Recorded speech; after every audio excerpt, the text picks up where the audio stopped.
श्री स्वामी समर्थ सर्वांना. आता बघा, आज आहे ना हे हुलगे आहेत आणि आपल्याला ना तूर पेरायची आहे.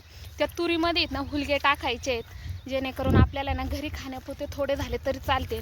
कारण की ना तसे ते आहे ना आमचे हे सगळे रान आहेत ना हुलगे मठाचे तुरीचेच आहेत. पण आपण आता जरा डेव्हलप करतोय, त्याच्यामुळे ना हे हुलगे मठ काही पेरत नाही आहे.